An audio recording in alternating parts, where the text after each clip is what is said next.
Account बना के दिखाया, लेकिन उस सवाल में शॉर्ट वर्किंग के रिक्यूपमेंट की केवल एक ही कंडीशन थी, राइट। अभी ये सवाल मैंने ड्रॉ किया है बोर्ड पर, इसमें पर्पस ये है कि मल्टीपल सिचुएशंस में हम शॉर्ट वर्किंग को रिक्यूप कैसे करेंगे, और अकाउंट वगैरह तो हम वैसे ही बनाएंगे जैसा अभी तक हमने सीख रखा है, और जो जर्नल एंट्री का रूल है वो सब सेम रहने वाला है पूरे चैप्टर में, कोई चेंज नहीं होने वाला, ठीक है। तो बहुत ढंग से आपको सुनना है, समझना है बात को, लेकिन कोई भी स्टूडेंट डायरेक्टली जंप करेगा इस थर्ड लेक्चर में तो ही may have some problem. Sequence ही काम आएगी। सबसे पहला फर्स्ट लेक्चर कॉन्सेप्ट के बारे में, अकाउंटिंग ट्रीटमेंट के बारे में, टर्मिनोलॉजी के बारे में, राइट। उसकी वेल प्रैक्टिस होनी चाहिए, बिना देखे आपको एंट्री बोलना लिखना आना चाहिए, अकाउंट के फॉर्मेट बनाने आने चाहिए। फिर उसके वेरी नेक्स्ट आपका जो है सेकंड लेक्चर की रिक्वायरमेंट फुलफिल होनी चाहिए, और उसके ठीक बाद तब बारी आती है थर्ड की। कोई डायरेक्ट जंप करके थर्ड देखने की सोच रहा है और सोच रहा है कि आ जाएगा उसको, तो हाँ कुछ चीज़ें समझ में आ भी सकती हैं, लेकिन पूरी 100% आ जाएंगी उसका कोई एश्योरेंस नहीं है। क्लियर। तो बहुत ज़रूरी है कि सीक्वेंस में आप चीज़ों को करें, क्योंकि जैसे जैसे ये चैप्टर आगे बढ़ता जाएगा तो चीज़ें फिर आगे की बात होगी, लेकिन पुरानी जो चीज़ें रिलेटेड होंगी, राइट, उनके बगैर आप सीधे जंप नहीं कर सकते किसी चीज़ में, तो उनको भी कवर कीजिएगा। देखिए लेसी है एक्स कॉलियरी कंपनी। एक्चुअल में मैंने इसमें तो लिख दिया है कि लेसी कौन है। सवाल में कई बार आपको देखकर पहचानना सीखना है कि लेसी कौन है, ठीक है। लैंग्वेज लिखी होगी X took a mine from Y corporation, X took a mine from Y corporation, इस तरीके की बात जैसी लिखी होगी उसका मतलब होगा कि जहाँ साहब लीज पर लेने वाला या माइन को प्रोडक्शन के लिए लेने वाला आपका कौन होगा, वो लेसी होगा। क्लियर। तो एक्स ने लीज पर ली तो वो लेसी हो गया। किससे ली, वो लैंडलॉर्ड हो गया लेसर। रॉयल्टी का रेट है 50 पैसे पर टन, और मिनिमम रेंट एमआर शॉर्ट में लिख दिया है 8500 पर ईयर का फिक्स हुआ है। लीज का टाइम 6 साल है। कल जो क्वेश्चन था उसमें लीज का टाइम नहीं दिया था, मैंने आपको बताया है लीज का टाइम दिया हो तो उतना कंसीडर करो, नहीं दिया हो तो जितने साल का आपके पास में प्रोडक्शन गिवन है उतना हम लीज पीरियड मान लेते हैं। तो यहां पर हमारा प्रोडक्शन दिया है पूरे 6 ईयर्स का, और लीज का पीरियड भी 6 ईयर है। ऐसा भी हो सकता था कि लीज पीरियड हमने 10 साल के लिए उससे लीज पर ली होती लैंडलॉर्ड से, रिमाइंड, और लीज पीरियड हमारे पास मतलब प्रोडक्शन की डिटेल हमारे पास 6 साल की दी होती। जरूरी नहीं है जितने साल का लीज होगा उतने साल की प्रोडक्शन की डिटेल देगा। क्लियर। तो you have to be ready to understand कि आपका प्रोडक्शन कम ईयर्स का दे सकता है, लेकिन बात ये तय है कि लीज पीरियड नहीं देगा तो जितने टाइम का प्रोडक्शन है उसको हम लीज पीरियड मान लेंगे। क्लियर, कि उतने ही टाइम का लीज है। Conditions for रिक्यूपमेंट of short working, ये आउटपुट इन टन्स दिया है, ईयर दिया है। Conditions for रिक्यूपमेंट of short working, 3 condition यहाँ पे मैंने बनाई है कि साहब कोई भी शॉर्ट वर्किंग का नुकसान है उसको हम लीज के पूरे टर्म तक उसको रिक्यूप कर सकते हैं। मतलब लीज अगर 6 साल की है तो पूरे 6 साल में रिक्यूप कर सकते हैं। ये एक कंडीशन है जो पूरा सवाल होगा इस पे। एनालिटिकल टेबल बनेगी इस कंडीशन पे, जर्नल एंट्रीज होंगी इस कंडीशन पे, अकाउंट बनेंगे लेसी की बुक्स में इस कंडीशन पे। ये कंप्लीट एक सवाल है, एक कंडीशन। फिर इसके बाद दूसरी कंडीशन है कि हम शॉर्ट वर्किंग को रिक्यूप कर सकते हैं पहले 4 साल में, केवल पहले 4 साल, 1 2 3 4, बस यहां पर। क्लियर। तो ये कंडीशन 2 भी अपने आप में पूरा एक सवाल है। एनालिटिकल टेबल बनेगी इसकी, जर्नल एंट्रीज होंगी, अकाउंट बनेंगे। अगर सवाल में केवल अकाउंट बनाने को दिया हो सीधे अकाउंट बनेंगे। फिर कंडीशन 3 कि short working of each year can be रिक्यूब्ड in next 3 years, right. अभी मैं उस पर डिटेल नहीं करूंगा, एक एक करके बताता जाऊंगा, तब मैं आगे बात करूंगा, ठीक है ना। तो ये कहानी है शॉर्ट वर्किंग का रिक्यूपमेंट। इस सवाल में आप बहुत अच्छे से समझने वाले हैं, जो मोस्ट इंपॉर्टेंट टॉपिक होता है इस चैप्टर का। तो देखिए एनालिटिकल टेबल कंडीशन 1, इसमें हमारा जो पहला कॉलम है ईयर का, that is going to 1 2 3 4 5 6, okay. And then we should have a column of output which is given 2000 output in tons, 2000 tons, 14,000 tons, then we have 15,000 tons, then we have 23,000 tons, then we have 15,000 tons, then we have 25,000 tons. This is directly we are picking from the question, right? And listen, then we have, what else we have? We have minimum rent with us, but before that we can write the calculated amount of royalty. अब royalty कैसे calculate होगी? उन्होंने बता रखा है royalty के लिए at the rate 50 पैसे पर टन. 50 पैसे में कितने रुपए होंगे? 0.5, राइट? 50 पैसे में कितने रुपए होंगे? 0.5 पर ton, rupees 0.5 per ton. This will be the royalty. So इसको सेपरेट कर देता हूं जिससे आपको कोई कंफ्यूजन हो ना. अब देखिए, in this royalty we have to calculate at 50 पैसे per ton. In a very first year output was for 2000 tons. Output was for 2000 tons. So royalty will be 1000 rupees. 2000 into 0.5. Then output is 14,000 ton into 0.5 is 7,000. 15,000 tons into 0.5 is 7,500 rupees royalty amount.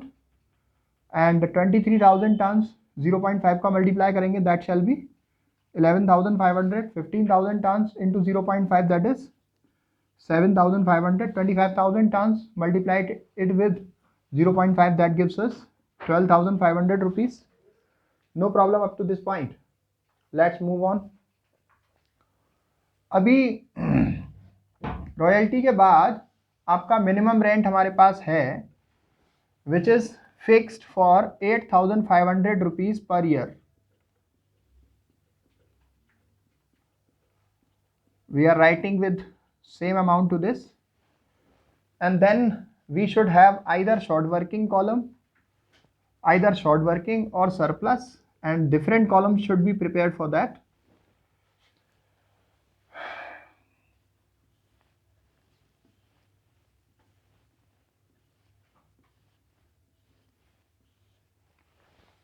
Next column belongs to short working recoupment, and then the next is unrecouped short working. Then the next is unrecouped short working, right?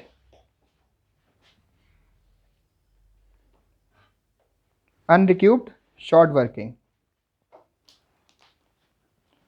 अभी अनरिक्यूब के बाद क्या करना होता है? अनरिक्यूब के बाद आपका जो है पेमेंट टू लैंडलॉर्ड का कॉलम आप बना सकते हो. पेमेंट टू लैंडलॉर्ड का क्लियर कि लैंडलॉर्ड को कितना पेमेंट किया आपने, इसका आप कॉलम ड्रॉ कर सकते हो.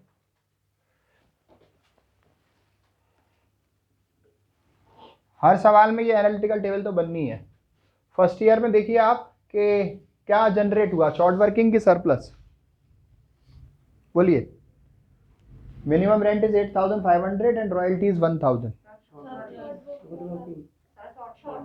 Short working, because minimum rent is higher. So short working is about minimum rent minus royalty, and surplus is about royalty minus minimum rent, right? So how much? 7,500. Short working है तो same year में surplus तो नहीं हो सकता, dash कर दिया. Second year में भी मिनिमम रेंट ही ज़्यादा है तो 1,500 का सरप्लस, सॉरी शॉर्ट वर्किंग आ गई. In next year also there has to be a short working for 1,000 rupees. But in the fourth year royalty is 11,500 and minimum rent is 8,500. Minimum rent is lesser than the amount of royalty, so there has to be a surplus. When royalty is greater, there has to be a surplus 3,000 rupees. And then again 1,000 is short working, then for rupees surplus for rupees 4,000. Okay. Now listen, for the condition 1 we are going to do this. He said throughout the term of the lease we can recoup the short working. What is the meaning of throughout the term of the lease? Like कोई भी short working है उसको जितने साल का lease है उस पूरे टर्म ऑफ लीज में कोई भी सरप्लस आएगा उससे कवर कर सकते हैं. तो फर्स्ट ईयर में मेरे पास शॉर्ट वर्किंग आ रही है 7,500 रुपीज़ की. उसको रिक्यूब करने के लिए मेरे पास लीज का टर्म है पूरा 6 साल. अगर लीज का टर्म 10 साल होता तो मैं 10 साल मानता, चाहे आउटपुट 6 साल का दिया होता. ठीक है. तो मेरे पास ये पूरा 6 साल रिक्यूब करने के लिए है.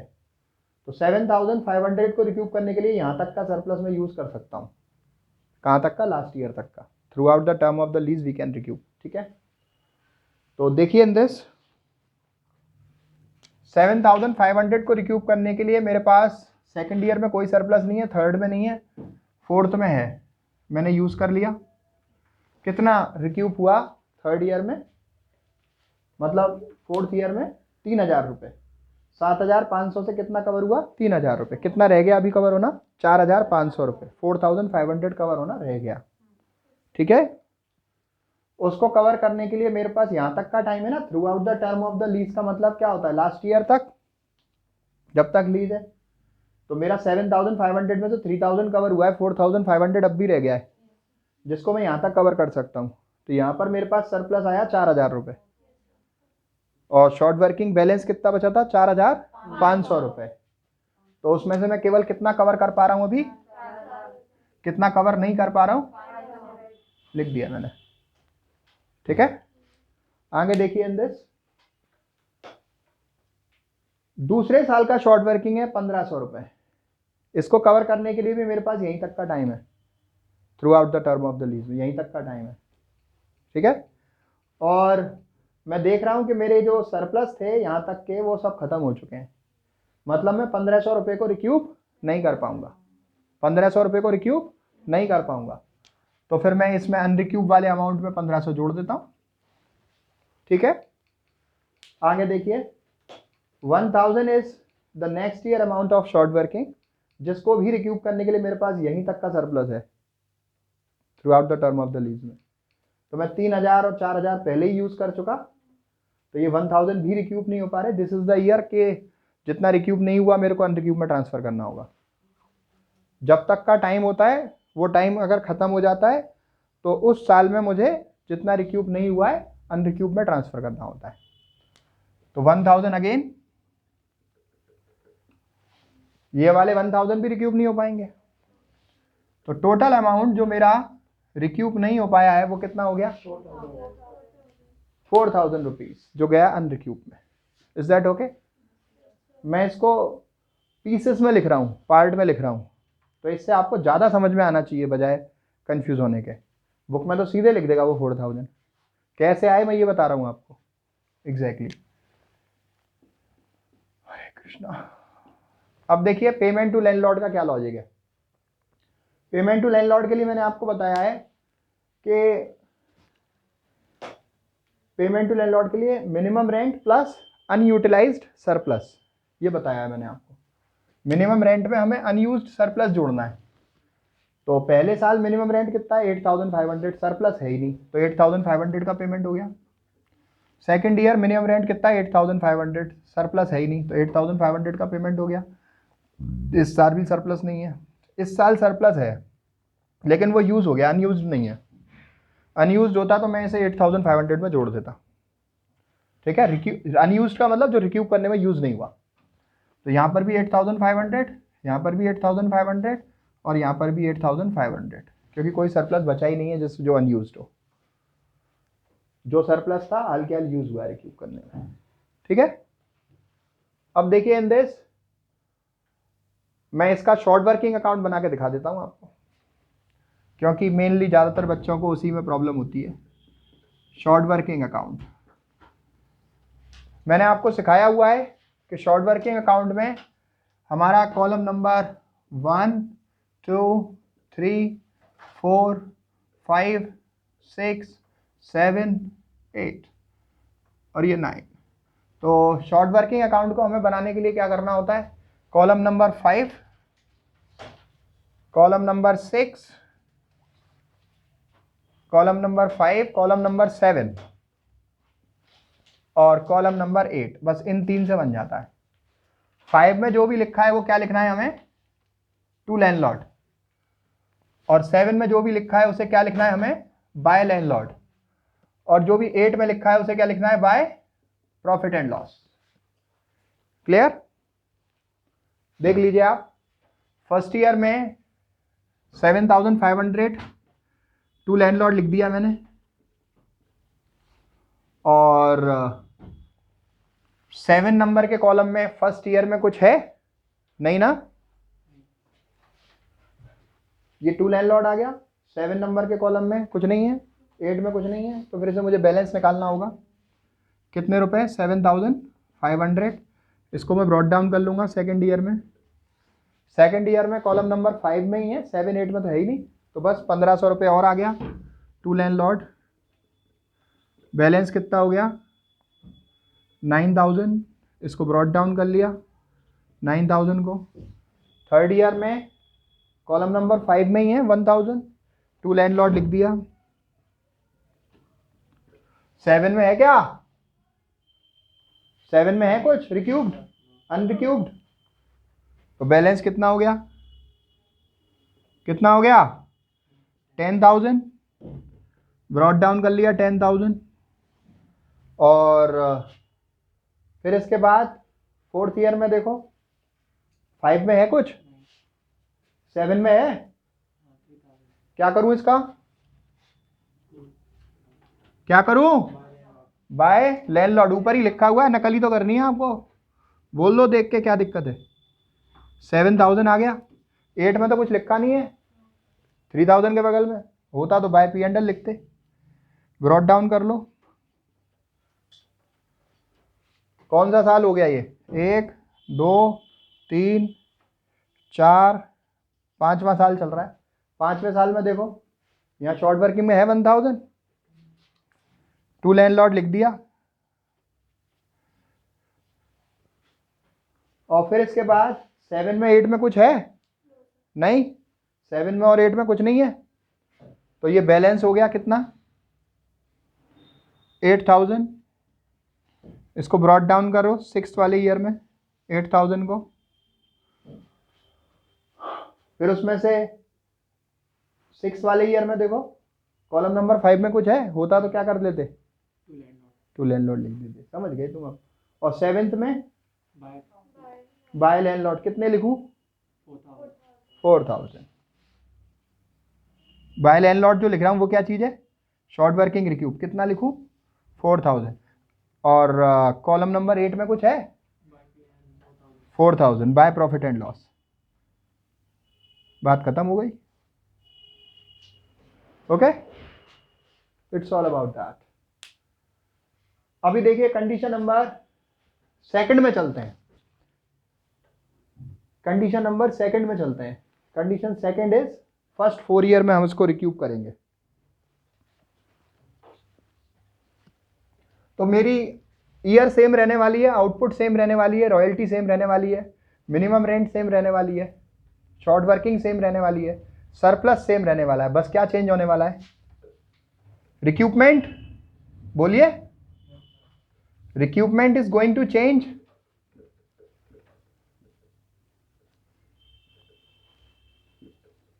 Right, recoupment is going to change.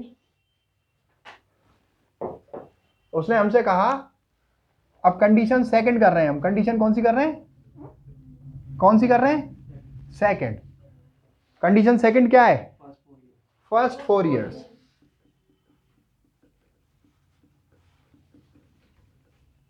मतलब पहले 4 साल में अगर कोई सरप्लस होगा तो वो रिक्यूब करने के लिए यूज किया जाएगा, उसके बाद का सरप्लस काम नहीं आएगा, ध्यान देना। तो पहले 4 साल यहां खत्म हो रहे हैं बाबू जी, ध्यान से देखिए, 1 2 3 4, राइट, पहले 4 साल, ऐसे नहीं 1 2 3 स्टार्टिंग से पहले 1 2 3 4 यहां खत्म, राइट। देखो, तो यहीं तक का अगर कोई सरप्लस है तो वो ही रिक्यूब करने के लिए यूज होगा, बस ये फर्स्ट 4 ईयर्स, राइट, बस यहीं तक। तो 7,500 में से कितना रिक्यूब हुआ? 3,000। टाइम खत्म हो गया। अब फर्स्ट 4 ईयर्स जो टाइम दिया था उसने रिक्यूब करने का, वो टाइम हमारा खत्म हो गया। तो अब ये डिसीजन हल्की-हाल बनेगा कि कितना आपका रिक्यूब नहीं हो पाएगा। बस केवल 3,000 रिक्यूब कर सकते हैं आप। 7,500 में से 3,000 रिक्यूब कर पाए आप। कितना नहीं कर पाए? 4,500। क्लियर? और ये 1,500 को भी रिक्यूब करने के लिए फर्स्ट 4 ईयर्स का ही तो टाइम था, तो ये भी ऐड हो जाएंगे यहाँ पर। 1,000 को रिक्यूब करने के लिए भी तो फर्स्ट 4 ईयर्स का ही टाइम था, ये भी आपके यहाँ पे आ जाएंगे। ठीक है? अनरिक्यूब कितनी बन गई? 7,000 रुपीज बन गई। अब आइए, 5th ईयर में शॉर्ट वर्किंग है, उसको तो रिक्यूब ही नहीं कर सकते क्योंकि फर्स्ट 4 ईयर्स का टाइम था बस रिक्यूब करने के लिए। फर्स्ट 4 ईयर्स हमारे खत्म हो चुके। अब आगे कोई शॉर्ट वर्किंग आएगी तो वो हाल की हाल वो अनरिक्यूब में जाएगी, तो 1,000 एज इट इज अनरिक्यूब में चले जाएंगे। Is that okay? First 4 years का मतलब केवल फर्स्ट 4 ईयर्स, वहां तक कुछ सरप्लस ऐसा आता है जो रिक्यूब करने के लिए यूज कर सकते हैं तो उसको करेंगे, अदरवाइज अनरिक्यूब में जाएगा। ठीक है? अभी पेमेंट टू लैंडलॉर्ड का देख लीजिए, minimum rent plus unutilise surplus. तो फर्स्ट ईयर में कोई भी सरप्लस ऐसा बचा नहीं है ही नहीं, तो 8,500 का ही पेमेंट होगा। दूसरे साल भी नहीं है, तीसरे भी नहीं है, चौथे साल में सरप्लस था वो यूज हो चुका, अनयूज कुछ नहीं है, तो 8,500 का ही मिनिमम रेंट का पेमेंट हो गया। 5वें साल सरप्लस है नहीं है तो 8,500 का ही पेमेंट होगा। 6th ईयर में सरप्लस है 4,000 जो रिक्यूब करने में यूज नहीं हुआ है। In the 6th year, there is a surplus which has not been used in recoupment of short working. So that shall be added for payment to landlord. Right? Only this small change comes to happen. अब अगर कोई मुझसे पूछे इस condition का short working account कैसे बनेगा,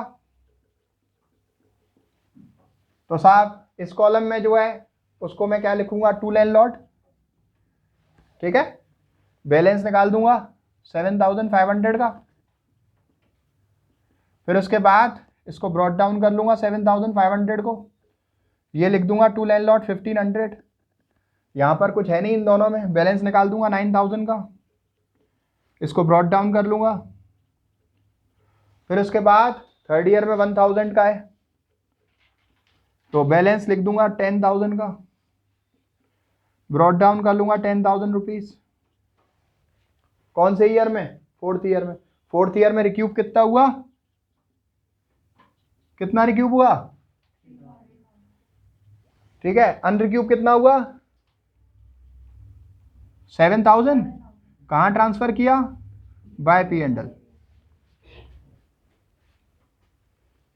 clear? इससे ज्यादा सिंप्लीफाई नहीं किया जा सकता इसको।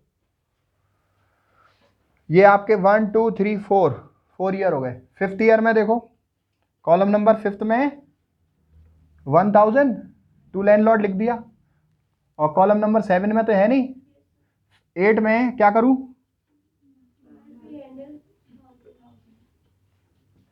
सिक्स्थ ईयर में तो शॉर्ट वर्किंग ही नहीं है, तो 6th ईयर के लिए बनेगी नहीं।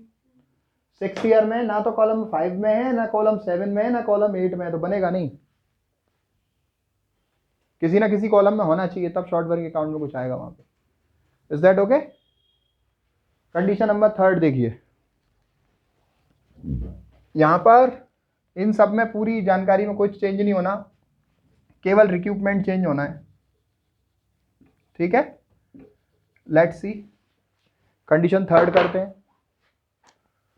कंडीशन 3 की बात होगी अब, राइट? कंडीशन 3 में क्या कह रहा है? Short working of each year in next 3 years.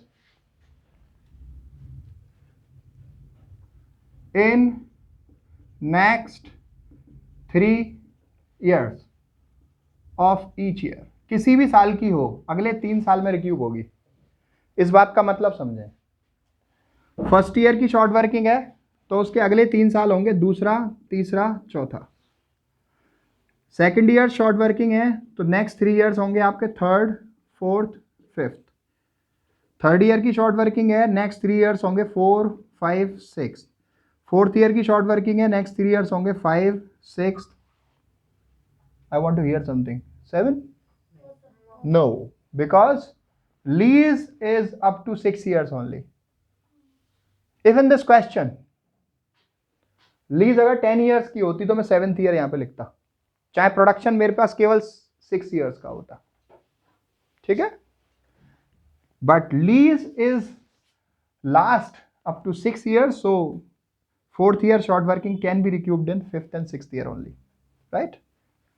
It be a next 3 year situation, but in 4th year we can recoup it up to only 5th and 6th year. And for 5th year short working can be recouped in 6th year only, and 6th year we cannot be able to recoup. नहीं करेंगे इसको, सीधे अनरिक्यूब में डालेंगे. ठीक है, देखिए फटाफट, पहले साल की हम रिक्यूब कर सकते हैं दूसरे तीसरे चौथे में. तो 7,500 को रिक्यूब करने के लिए सेकंड ईयर में मेरे पास कोई सरप्लस है, थर्ड ईयर में है, फोर्थ ईयर में है, कितना है, कितना रिक्यूब हो गया 3,000, कितना बचा जो रिक्यूब नहीं हुआ 4,500, सीधे अनरिक्यूब में चला गया. ठीक है, क्लियर? दोबारा सुन लो, फर्स्ट ईयर को रिक्यूब करने के लिए second third fourth, first year का 7,500 है, सेकंड ईयर में कोई सरप्लस नहीं है, थर्ड ईयर में नहीं है, फोर्थ ईयर में है, यूज हो गया, जो बचा अनरिक्यूब में चला गया. ठीक है, सेकंड ईयर की शॉर्ट वर्किंग के लिए अगले 3 साल कौन से होने वाले हैं? सेकंड ईयर की शॉर्ट वर्किंग कितनी है? थर्ड ईयर में सरप्लस है? नहीं है. फोर्थ ईयर में है, था लेकिन यूज हो गया. फिफ्थ ईयर में है, तो टाइम खत्म हो गया ना अगले 3 साल का. तो 1,500 कहां जाएंगे? अनरिक्यूब में. थर्ड ईयर की शॉर्ट वर्किंग को रिक्यूब करने के लिए भी अगले 3 साल 4 5 6, फोर्थ ईयर में सरप्लस था जो यूज हो चुका, फिफ्थ ईयर में सरप्लस है ही नहीं, सिक्स्थ ईयर में सरप्लस है, कितना है, मुझे कवर कितना करना है, बस कर लिया मैंने. Is that okay? इसमें क्या बचा इस पर ध्यान नहीं देना है, बस ये देखना है मेरा 1,000 कवर हो गया ना, बात खत्म. अब यहां तो शॉर्ट वर्किंग है ही नहीं, यहां पर है फिफ्थ ईयर की शॉर्ट वर्किंग को रिक्यूब करने के लिए सिक्स्थ ईयर. तो फिफ्थ ईयर की रिक्यूब करने के लिए सिक्स्थ ईयर में मेरे पास 4,000 का सरप्लस है, जिसमें से 1,000 यूज हो चुका है. कितना बचा है? 3,000. वो काफी है इस 1,000 को कवर करने के लिए? कर लीजिए. अभी कितना बच गया इसके अंदर? क्या कहते हैं उसको? Unused surplus. उसको मुझे जोड़ना पड़ेगा पेमेंट टू लैंडलॉर्ड के टाइम पर, बस. Is that okay? ठीक है. अब आपको मैंने फर्स्ट कंडीशन में शॉर्ट वर्किंग अकाउंट बना के दिखा दिया, सेकंड में बना के दिखा दिया, थर्ड में ऐसे ही होने वाला है, right? To landlord 7,500, by balance CD 7,500, brought down करोगे. टू लैंडलॉर्ड 1,500, बैलेंस हो जाएगा 9,000, ब्रॉड डाउन करोगे. टू लैंडलॉर्ड 1,000, बैलेंस हो जाएगा 10,000, ब्रॉड डाउन करोगे. 10,000 में से रिक्यूब करोगे by landlord 3,000, by P and L 4,500. 10,000 में से ये दोनों अमाउंट घट जाएंगे, कितना रह जाएगा? 2,500. 2,500 ब्रॉड डाउन होगा फिफ्थ ईयर में. फिर टू लैंडलॉर्ड लिखोगे 1,000, टोटल डेबिट का हो जाएगा 3,500. 3,500 में से अनरिक्यूब हो गया 1,500 bye P and L. 3,500 minus 1,500 कितना रह गया? 2,000. उस 2,000 को सिक्स्थ ईयर में टू बैलेंस ब्रॉड डाउन करोगे और बाय लैंडलॉर्ड रिक्यूब हो गया 7th कॉलम से. Should I make this on the board? Right? Condition 1 में बन गया, सेकंड में बन गया, थर्ड में बन जाना चाहिए, बता रखा है आपको. One more thing I have to tell you, account of landlord condition 3 में बनेगा, मतलब तीनों कंडीशन में, कंडीशन 1 में, सेकंड में, थर्ड में, जब मिनिमम रेंट बराबर होता है, जब मिनिमम रेंट ज़्यादा होता है, जब मिनिमम रेंट कम होता है. फॉर्मेट आपके पास है, उसी हिसाब से इस कंडीशन के लिए भी बनाना, इस कंडीशन के लिए भी बनाना, इस कंडीशन के लिए बनाना. ये 3 कंडीशन सवाल में जो है वो कंप्लीट 3 क्वेश्चन है. जिनके लिए आई एक्सपेक्ट कि आप अलग अलग एनालिटिकल टेबल बनाओ, अलग अलग तीनों अकाउंट बनाओ लेसी की बुक्स में, और अलग अलग जर्नल एंट्री भी करो. Do practice as much as you can, this will help you a lot. Review the requirement of short working. If you are keeping some confusion again and again, replay, right? Thank you.